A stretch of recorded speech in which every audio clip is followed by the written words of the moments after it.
안녕하세요, 일렉트로캠입니다. 오늘도 테슬라 이야기와 또 찾은 자료를 근거로 약간 좀 우려 섞인 또 이야기를 할 수도 있는데요. 불편하신 분들은 안 보셔도 좋습니다. 제가 이제 좀 글로벌 트렌드와 국제적인 좀 트렌드와 조금씩 이제 벗어나는 것 같다는 우려를 좀 나타냈는데, 그렇다고 한국 기업이 망한다는 건 아닙니다. 주력 상품 굉장히 잘 팔고 있으니까요. 근데 주식이라는 게 결국 멀티플을 받아야지 뛰는데, 어떤 미래의 가치 반영이 좀 이제는 힘들지 않나라는 그런 우려가 있어서, 그리고 실제로 옆나라 일본을 보면은 그런 사례가 너무 명확히 벌어지고 있어서 그것까지 테슬라와 배터리와, 그렇죠, 또 간만에 또 논문도 하나 찾아봤는데, 배터리와 또 이런 전반적인 트렌드에 대해서 자율주행 트렌드까지 연구나 이런 것까지 다 한번 그냥 또 이런저런 이야기를 해볼까 합니다. 그냥 재미삼아 들어주시면 감사하겠습니다. 근데 오늘 테슬라 주식이 힘들죠. 와, 이거 800도 깨지나? 근데 장훅으로 하면 800이 깨졌죠. 애프터마켓으로 하면은 딱 799.99입니다. 좀 아픈데요. 근데 이게 또 테슬라 탓만 하기는, 지금 뭐 시장이 다 박살나고 있죠.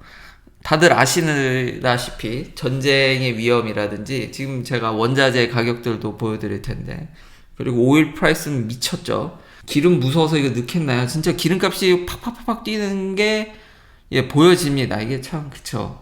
저는 참 조심스러운데, 사실 솔직히 이게 약간 강 건너 불구경이긴 하죠. 근데 참 이게 저 가격이 우리 경제에 엄청나게 영향을, 특히 미국 경제도 완전 치명타를 때릴 거기 때문에, 근데 또 막상 저게 해소가 되게 어렵다라는 점이 참 무섭습니다.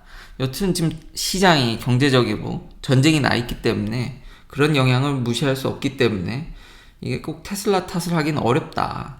그리고 지금 테슬라에 대해서 비관적으로 보는 사람들도, 저희 아버지도 이거 언제 도냐. 근데 지금 베를린 공장이 결국은 도는 걸로 거의 이제 돈다고 봐도 무방할 정도로 왔기 때문에 오버행, 장애가 없어졌다고 평가되고 있습니다. 그래서 이 사태가 진정이 된다라면은 뭐 현재 전기차에서 압도적인 면을 보여주고 있기 때문에 저는 크게 우려스럽지는 않습니다. 하루빨리 전쟁이 끝나길 바랄 뿐이죠. 그래야 이 모든 것들이 해소될 텐데요.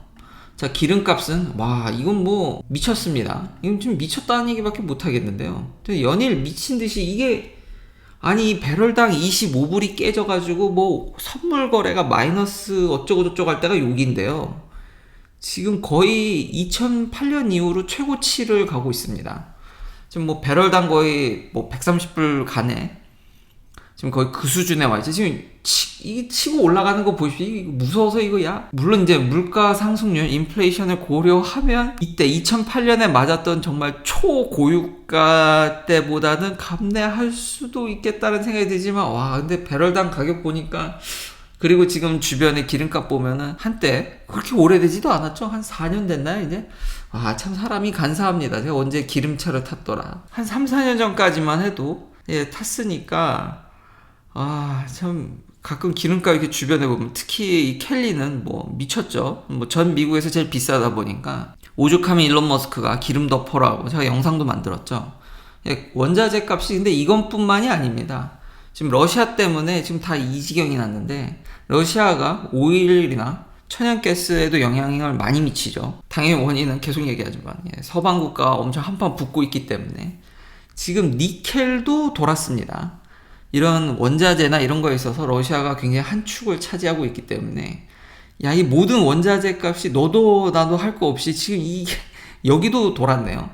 그러니까 큰 트렌드는 어느 정도 스테이블하게 이렇게 있었는데, 이 끝부분 지금 보이시나요? 이거 진짜 살짝 저 고개를 드는 요 짧은 순간에 미친 듯이 그걸 이제 확대하면 이렇게 되는 건데, 코발트가 무서워서 니켈을 더 많이, 물론 에너지 덴시티를 더 올리려고 다른 이유들이 크지만, 코발트 저리 가라고.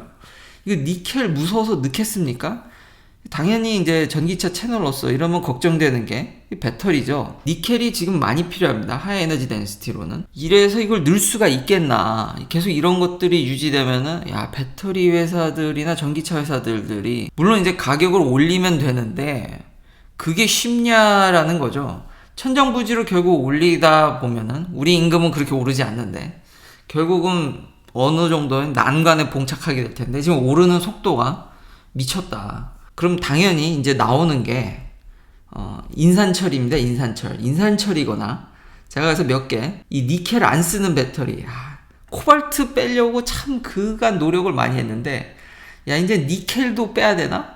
그러면 이제 우리가 생각할 수 있는 게 인산철이죠. 인산철은 정말 싸니까요.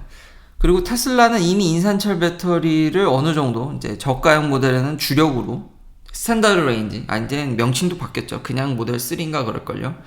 LFP를 넣어야 되는데, 안타깝게 이거는 다 이제 중국 친구들이 꽉 잡고 있고, 국내 기업들이 진로가 이게 LFP를 한다고는 했는데, 많은 배터리 전문가들을 국내 한국에 보면은 그래도 에너지 덴시티가, 그렇죠, 먼 미래에는 그게 맞는 방향이기 때문에요.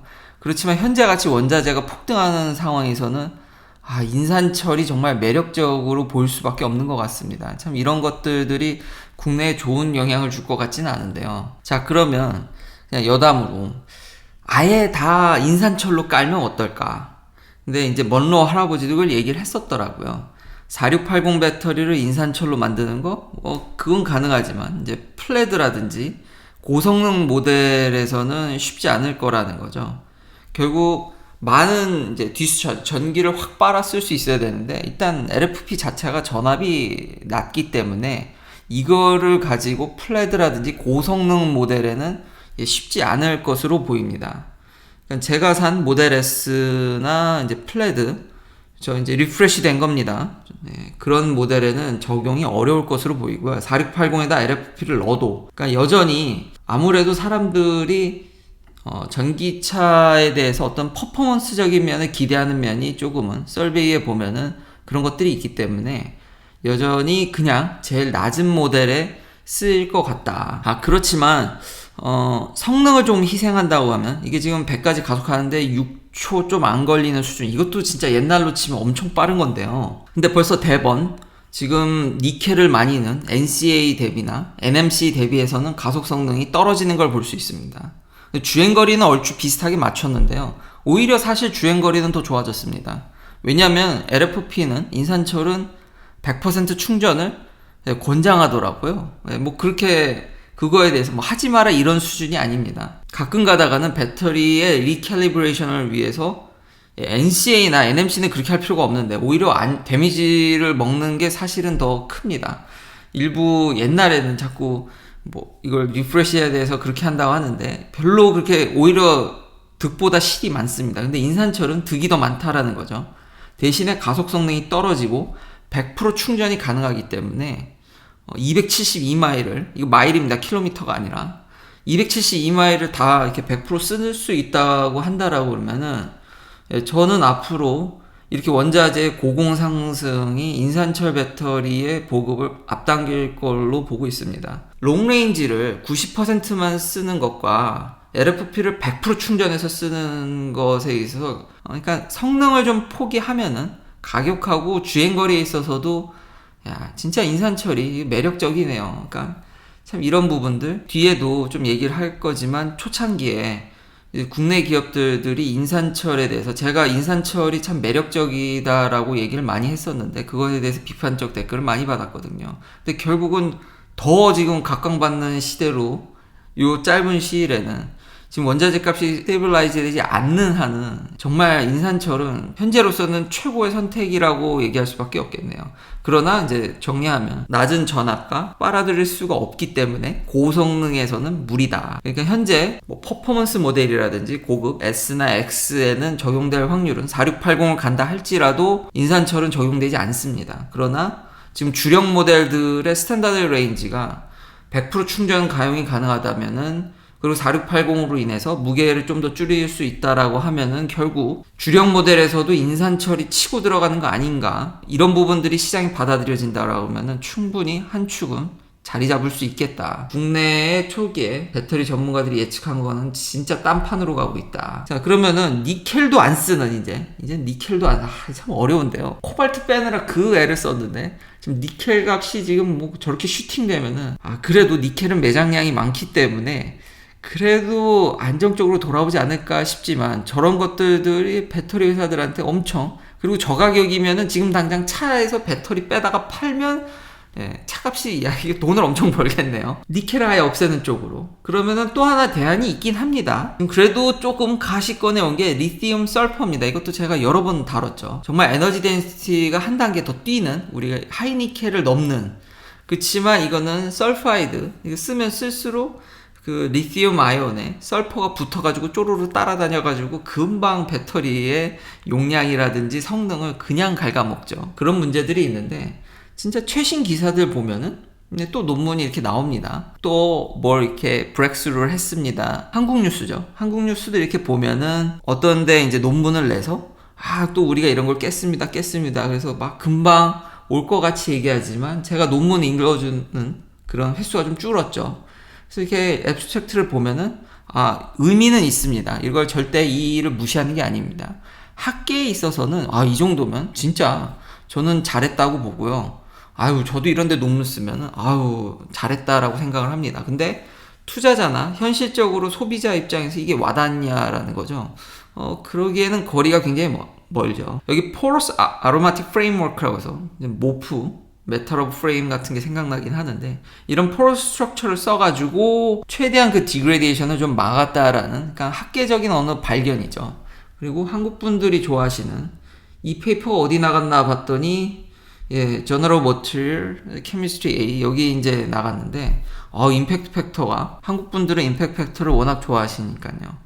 임팩트 팩터를 보니까 나쁘지 않습니다. 이 정도면은 충분히 그래도 가치가 있어서 발견했지만 만약에 정말로 이게 당장 상용화가 눈앞에 왔고 아이캐칭하고 진짜 배터리 학계에서 정말 난제를 풀었다 그러면은 네이처 사이언스 같은 어마무시한 저널들이 있죠. 그런데 쓰지 않았을까? 물론 거기 나간다고 다 좋은 건 아니지만 일단은 그렇게 보이죠.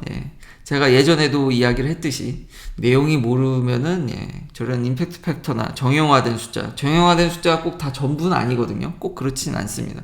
그에 대해서도 그래서 제가 비판을 하긴 할 건데, 여튼 의미는 이런 것들은 계속 나오지만 아직은 니켈 없애기는 어렵다. 배터리 업체로서는 가격을 올리던가, 근데 그게 쉽지 않다라는 점, 리비안을 보도 알 수 있죠. 지금 같은 상황이 장기화되면은 진짜 전기차는 힘들다. 그래서 제가 한국 얘기를 좀 하다 보니까 이렇게 한국 환율을 보니까 이거 기름값 못지않게 이것도 미쳤더라고요. 제가 잘 환율을 보질 않는데 환율도 완전 1200원은 그냥 여유롭게 뚫어버렸더라고요. 한 달 동안 보면 정말 가파른 상승에다가 지난 5년치를 보면 거의 최고점에 지금 다다라가고 있습니다. 유가랑 굉장히 비슷한데요. 우려스러운 점이 있습니다. 자, 이제 마지막으로는 어제 좀 보충을 할까 하는데요. 그리고 앞선 그런 논문도 그렇고, 이제 한국에서 논문이 정말 많이 나옵니다. 학계 연구 좋은 분들이 워낙 많으시기 때문에. 그런데 앞선 얘기했지만 리튬 설퍼 배터리도 얘기를 했지만 이게 상용화 되는데 잘 연결이 안 된다라는 거죠. 자율주행 평가도, 이런 평가도 쉽게 찾아볼 수가 있는데요. 사실 이게 재밌더라고요. 자율주행에 대해서 2020년에 이제 각 나라별로 어느 정도 이제 준비가 되어 있는지, 기술적인 면이나 인프라라든지 법안, 어느 정도 그 나라의 자율주행에 대해서 국력을 좀 이제 보는 건데, 1위는 당연히 미국입니다. 압도적으로. 근데 2등이 일본이더라고요. 이게 좀 체감이 잘 안 되는데, 체감이 잘 안 되는 게 보면은 year over year search 볼륨도 그렇게, 근데 다른 면들이 나쁘지 않기 때문에, 그래서 쭉쭉 내려가다가 1등이 미국인 건 알겠으니까, 그리고 우리가 알고 있는 회사들 있지 않습니까? 자율주행 회사들, 그거 다 미국에 있죠. 웬만한 것들. 그러니까 미국이 앞서가는 거야 이해는 하는데, 한국은 도대체 어디 있나 봤더니 한 16위쯤 하더라고요. 좀 한국이 조금 뒤처지는 면이 없지 않아 있죠. 참 제가 아픈 얘기만 하는데, 그런데 여기 보면은 진짜 신기한 게 뭐냐면요. 이스라엘 같은 나라들이 이제 모빌아이라든지 좀 들어보는 회사들이 있죠. 거기 특허가 한 3,600개거든요. 탑 10에 들었는데 결국 이 자율주행에 있어서 한국이 25,000개가 넘습니다. 와, 특허는 일본보다도 많고 2위인 일본보다도 많습니다. 특허는. 자율주행 특허가 우리나라에 이렇게 많았나, 한국이? 와, 진짜 놀랍더라고요. 근데 랭킹이 떨어진다라는 거죠. 왜냐면 자율주행을 할 수 있는 특화되어 있는 회사도 없고, 법안, 인프라, 충전소도 별로 이 정도면 그래도 나쁘진 않은 것 같은데, 나라 규모 대비. 근데 그렇다고 많다고 얘기하기는 좀 어려운 것 같습니다. 그리고 제가 누누이 얘기하는 도로 퀄리티, 이게 아마 로드 퀄리티죠. 로드 퀄리티는 미국보다도 좋습니다. 한국의 도로 퀄리티는 저희 아버지 의견이 맞는 거죠. 이렇게 미국 도로는 이렇게 개판이냐? 미국보다 훨씬 좋습니다, 한국이. 그렇지만 이렇게 뭔가 특허도 많이 내고 논문도 많이 쓰고 그러는데 뭔가 이렇게 이어지지 않는 그런 부분들, 그냥 논문을 위한, 나쁘게 보면 논문을 위한 논문, 특허를 위한 특허만 낸다고 볼 수도 있겠죠.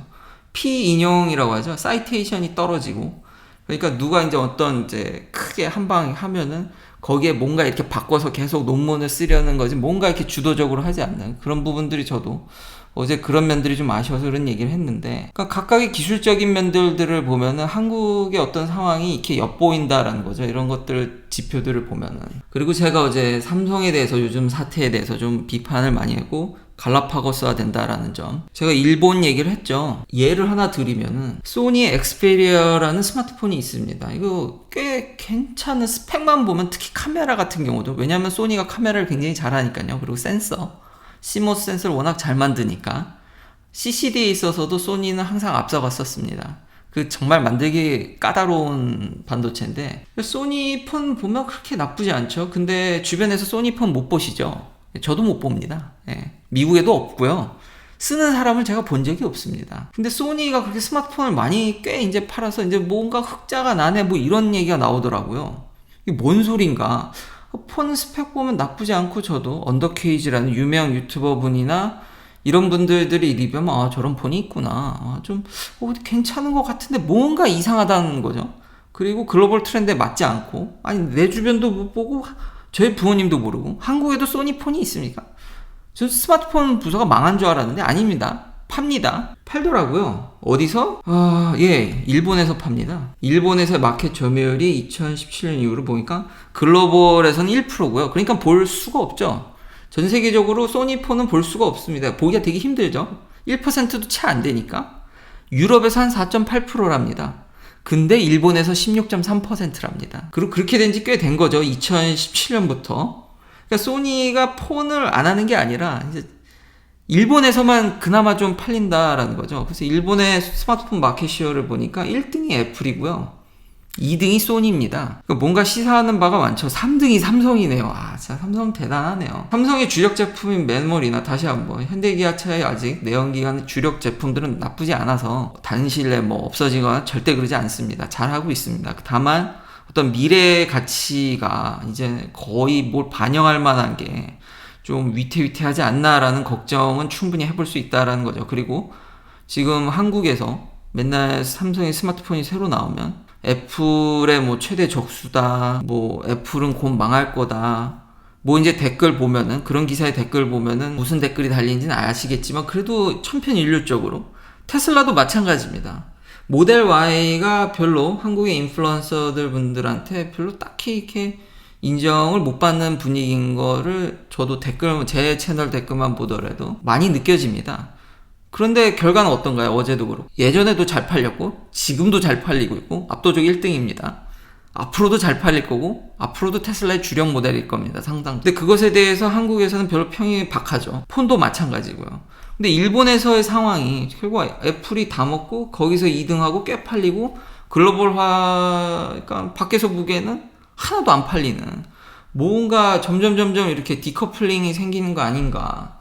일본만 보더라도, 그렇죠. 우리도 모르고, 저도 모르고, 한국 분들도 모르고, 미국에서 소니 폰은 없지만, 일본에선 그래도 꽤 선방하고, 심지어 이제 마켓시어가 조금씩 오르고 있습니다, 최근에. 그래서 이제 좀 판다 얘기가 나오는데, 이렇게 되는 게 아닌가라는 생각이 여러 지표들이나 이런 걸 봤을 때, 그리고 최근에 그런 사태들, 그리고 이런 자율주행에 있어서도 특허 수나 논문 수들을 보면은 트렌드가 그런 면들이 좀 비춰지는 것 같아서 좀 더 이런 부분에 있어서 진정으로 진짜 기본기나 소비자들이 특히 이제 전 세계적으로 통하는 그런 부분들에 있어서 좀 더 본질적인 걸 생각해야 되지 않을까. 그리고 유럽만 시장이냐.